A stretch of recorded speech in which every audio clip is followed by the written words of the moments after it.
This is speed. This is winning. This is losing. This is smoke and fire. This is blood, sweat, and tears. This is the loudest party on earth. This is family and tradition. This is it. This is NASCAR in Las Vegas. The Pennzoil 400 returns March 14th through 16th. Get your tickets now. Yes, indeed, it is here, and it is the wildest party on earth. It certainly is, and it's going to happen all weekend long. The trucks are kicking it off tonight for the EcoSave 201, and tomorrow is the Luana Xfinity race. And you never know who's going to stop into the studio, and I actually thought it was going to be tomorrow, but he has time. Ladies and gentlemen, it is my proud pleasure to welcome back to our show the 1990 Daytona 500 champion, Mr. Derrike Cope. Good afternoon, sir. Good afternoon. It's How you doing? to be back. How you doing? I'm doing well. Yeah, we're a little under the weather a little bit, but it's been since Daytona, everybody in our team's been sick, and it's just been passing around. So I've caught the tail end of it, but actually I feel pretty good. So we're a little chilly here than I expected, but ready to go racing. There you go. How's the team looking, man? It's come together relatively well. We obviously got off to a pretty good start. The test session at Rockingham went well, and Daytona and Atlanta were very good. We kind of had some issues at Dakota and on into Phoenix, but it's just I think teething pain, for a young small group of people, and we put it together really fast. But I think the continuity is there, it's coming, and we just got to kind of stop making some small minor mistakes, and we'll be productive. How did this all come together?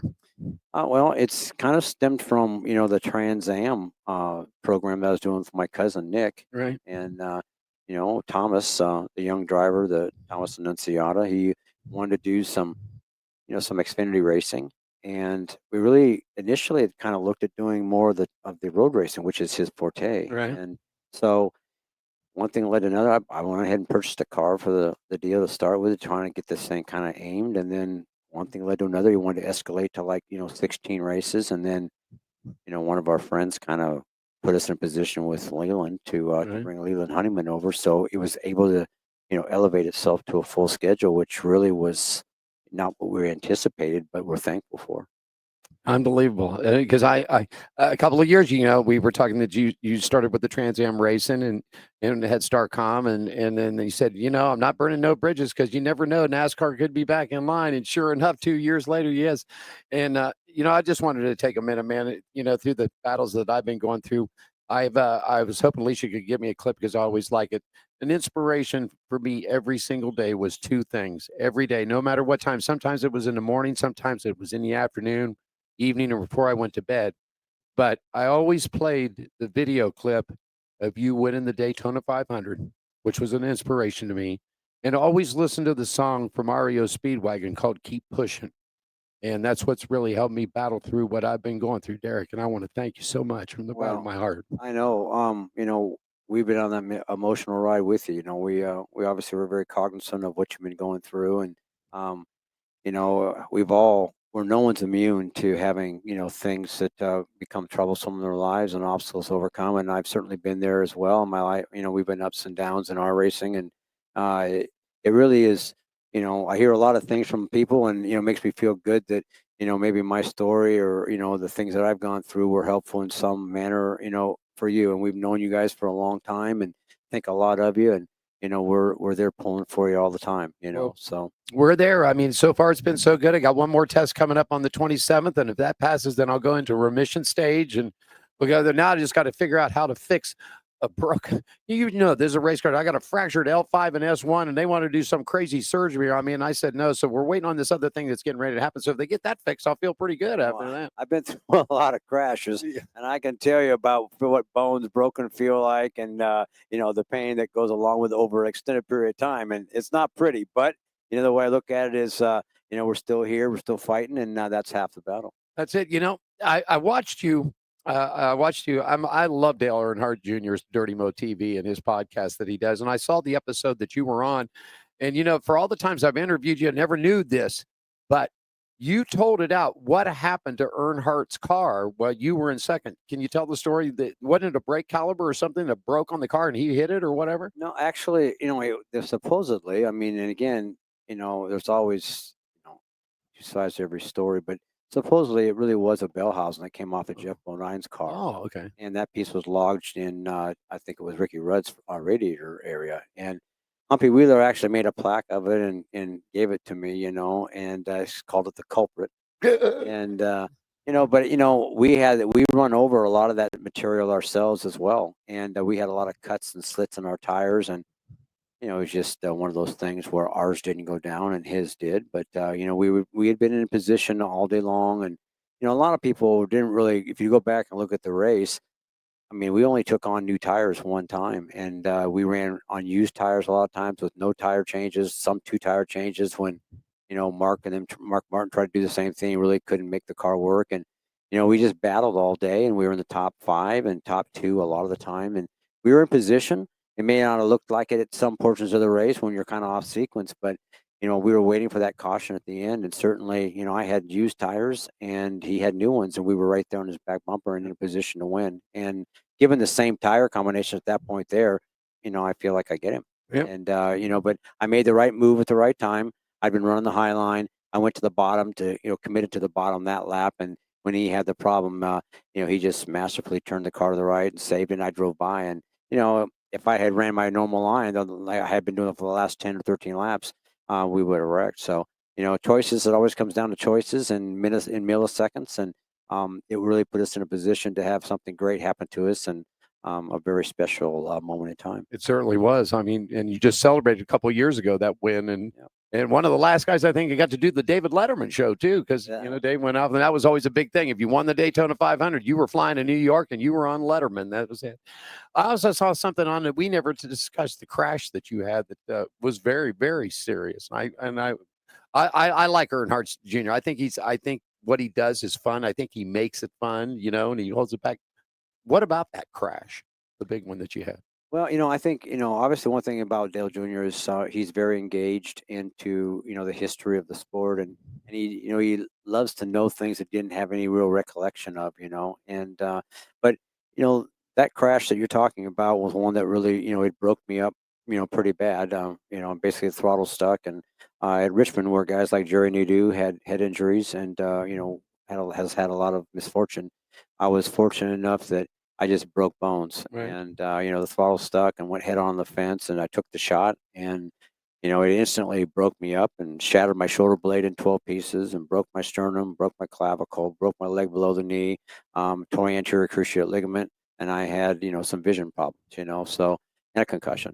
Right. But, yeah, I mean, I think it was 6 weeks later I was at Atlanta, or, back in the seat, so, it was still a painful deal that I endure today. And, I have, a lot of, stiffness and soreness, and, I probably resemble Nick Nolte in North Dallas, Florida, trying to get up, but, we're all there at this age, right?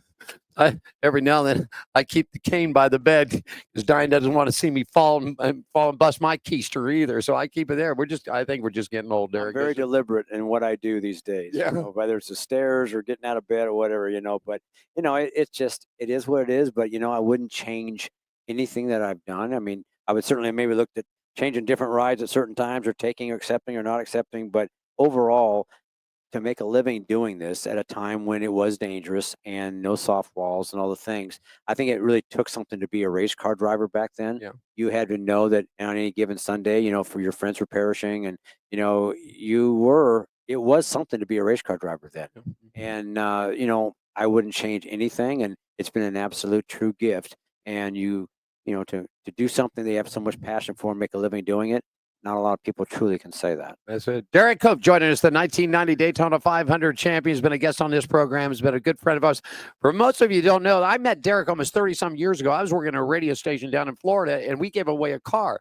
Well, he had just joined Bobby Allison and was driving the number 12 Maine, and they brought him up to do a promotional thing. And Derrike was the guy that actually gave the car when they unlocked on the trailer, and he brought it out, and it was just such a good time. And we've just kept up, and then the second thing, I always say the two greatest things in my broadcasting history as far as motorsports. One, I got a short track lesson from the great late Dick Trickle at Martinsville.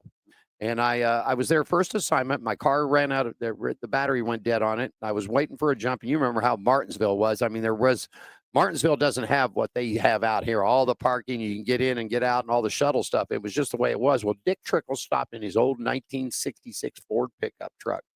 Went back and got a set of jumper cables, and he popped down the tailgate. And I don't know how many cigarettes he smoked, and a couple of cold refreshments too. Yeah. But he gave me a lesson about what short track racing was. In fact, Rusty Wallace was on the track, and he goes, "You see how Rusty's coming into the corner?" And I said, "Yeah." And he goes, "What we're going to listen for the next lap around is how quick he gets on the gas coming out of the corner. That way, you're going to know if that car's dialed in or not." I'm sure that for Rusty was a rolling and a rolling. The second thing was, if I'm not mistaken, was 4 years ago. 4 to 5 years ago, Derrike was running his Xfinity team here. And Diane approached you and said, I said, a dream of mine was always to help work with a race team. And you pulled me into your hauler and you pulled out a shirt. And you said, you don't get to keep this today, but you get to wear it today because you're an honorary member of the Derrike Cope race team. Yep. And I got to help him push that car out there. And what was so cool is that when we turned the corner, they were doing driver introductions. And what we heard was, and now, starting in his position, the 1990 Daytona 500 champion, Derrike Cope, as we were, and the crowd just erupted. And it was one of the best rushes I've ever had in my life. I remember that. Yeah. It was a good time. We've had some good times. Absolutely, we have. Are we still doing the fan experience with you? We have been away for, a period of time, and this thing is just in its infancy. So we really haven't got, a pipeline of major sponsorships, and we're starting to revisit folks. We've had some relationships. The drivers have some sponsorships and funding in place already. So it really is in a kind of a working progress, Right. of what we can and can't do. And, these kids, they got a lot, we're just trying to get them acclimated to doing social media and trying to maximize the benefits of what that has to offer. And there's a lot going on. So, right now we're just really trying to, go to the racetrack each week, and that's a chore in itself, right? Because you don't have any days off, and we're a small crew. Right. We have a very small crew, so the boys are working extremely hard, and we're trying to find the avenues to to try to expand on that a little bit. And so we just gotta forge ahead and keep our nose to the ground, so it doesn't leave a lot of time for much else. Not to go anything politically wise, racing from when the time it was when you were starting to racing, and now is it getting better, worse? What? Just a personal opinion. Well, in my opinion, I'm obviously a traditionalist, and I've been in the sport since the '70s, and raced through, the '80s and '90s and on. And, obviously we were, well, there was an influx of so many people back then. We were averaging right at 200,000 people per event. Yeah. And, we don't have those numbers today. Right. And I think that, I don't know. I think it was probably the best we've ever seen the sport back then. Right. But, the world's changed, and I think the way you access things, the amount of things that people have to do, it is a different dynamic today, right? And social media is something that we never dealt with. I mean, I didn't even have a cell phone when I won Daytona. Yeah. So the whole thing's really changed a lot. It's a lot more focus on what they do both in and out of the race car, and everybody's on display, and it's a lot more difficult for people to navigate these days. And the sport itself, I mean, there's just a lot more to do. So to physically have people coming to the races, I mean, they have their work cut out for them. So I think racing in general is doing very well. Right. I think that all forms of motorsports are. It's just the way that we view it is a bit different than what we have and have expected over the years, right? So the optics are just different. So, but I still think racing is great. I mean, I have still the same passion I have for it then as I do now, and just relish the opportunity to still be here. Big announcement came out this past week that F1 is cleared for Cadillac to go into the series starting next year. Could this possibly open up? I know Andretti at the Detroit Auto Show a couple of years ago, they put a prototype car together, what that Cadillac SR would look like. Are you? I mean, I am one that has been pushing this horse for a long way. I think that they need to open it up. I think they need to let more manufacturers back in. Do you think Cadillac coming in and join the group would be a good thing? I know it would bring Andretti back into the series. Well, I mean, they're a great organization. I mean, I follow all forms of motorsports. Obviously, I love IMSA racing. I mean, I had a TCR car, a year ago and ran that, and it was Starcom, Right. and they had some success there, and I love the prototypes. I mean, I ran the 24-hour at Daytona in a GTP car, a prototype, in the early '90s, and loved it. Right. So I've always followed it. and the OEMs being involved. I really believe what what IMSA has done with the amount of OEMs getting involved and the following. I mean, anytime you can see Ferrari and Lamborghini and Alpine and all the other groups coming together, it does a lot for global, Right. expectations and optics. So I think NASCAR itself being able to find, see Dodge come back in would be fantastic. If Cadillac or, Nissan or even somebody else, Audi or somebody would look at this, I think it would be fantastic because it just opens up more for people to want to, participate, view it and see and root for companies that, maybe they have alliances to. So yeah, I think it's good for everybody. I said this line earlier, and you and I come from the old school days, man. Winter on Sunday sells cars on Monday, man. And I mean, it really does. And I just think that opening in this up, and you remember the days of going to Martinsville, Bristol, Rockingham, and those places where there'd be 40, 48, 52 cars to there to qualify and would have to run a second round on Saturday before they either ran the Busch Grand National or a modified race, a warm-up race there for that track. And there would be 6, 7 teams going home every week. I can remember in the days that I was racing there in the earlier, the early 90s and the late 80s and the 90s. I mean, I was going to all these racetracks that they went for the first time, right here and Texas, and then we went to the Brickyard. There was 80 cars that showed up for that race at Brickyard, and only 40, 42 or 3 made it, right. And I was fortunate enough that I made the race as well. But I think back then it was a different dynamic. Right. There was a lot of cars showing up. You had to work hard just to get in the race, and there was no gimmies. There was no charter system. There was no, past champions provisional. There was none of that. You basically were there on your merit, and they had maybe a few provisionals for points. But it's changed, and I think that now, I would like to see more of that. Having to go out and perform. And you're only as good as on your merit. I think it's always been the best for the way the sport has, and obviously it's a lot different now. But that's just how I viewed it. That's why I felt like that. Everybody from across the United States could bring a car there and have a shot to go make the race, and it depended on whether you were ASA champion or you were late Northwest Tour champion or wherever you were from. You came here, you built a car, you came here, and you were able to go out and showcase your potential. And that has changed to some degree, but that's the way I wish it was. Got Leland in the wheel this weekend or loading off the truck. How do you think you're going to stack just taking it straight off? Yeah, I'm guardedly optimistic. I think our cars have shown speed from the very first time we got on the racetrack this year with Thomas and or Leland. Leland's a great talent. I mean, these kids are both 19 years old, and he does have a year under his belt, and he seems to be, pretty comfortable in the car and sit back in the seat and make some good decisions. And I'm hopeful that he comes out here today and it's cool. So I think the bottom is going to be a place to be. So we'll just have to see what the weather brings and how the car feels to him. But I feel like that he'll run well. Number 70 be rolling it off. Of course, qualifying, practice, and qualifying. Of course, tomorrow they'll run it. The Lugano 300 tomorrow here at Las Vegas Speedway. And, of course, kicking it in for the big show comes up for you this Sunday, the wildest party in the world right here as it's the Pennzoil 400 presented by Jiffy Lube at Las Vegas Motor Speedway. Our special guest, the 1990 Daytona 500 champion and car owner now, Mr. Derrike Cope. Real quickly, let's give a shout out to social media sponsors that have come on board to help your race team.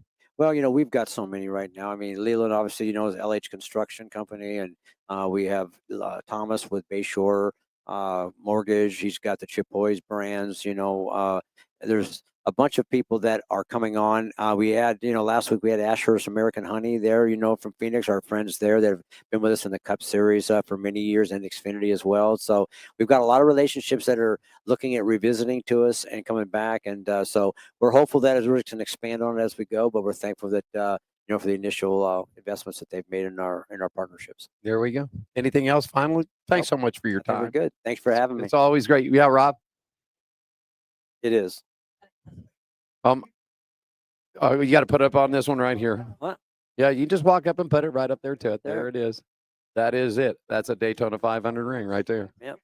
I wear it every day. Every day? Every day. I figure I'm gonna get my money's worth out of it. That one ain't going downtown to the Golden Pond side. I mean, the way I look at it is, you only got so many days on this earth, and it was such a monumental day in my life and life changing, and I figured, you know what, I'm going to have a reminder of that every day that I put it on, and I lived through that, and I enjoyed it. And yeah, she's a little tarnished right now, but she's She's 40 years old, ain't she it? represents a great moment in time that my father and I both worked, tirelessly to get ourselves in a position to, and I wear it for him.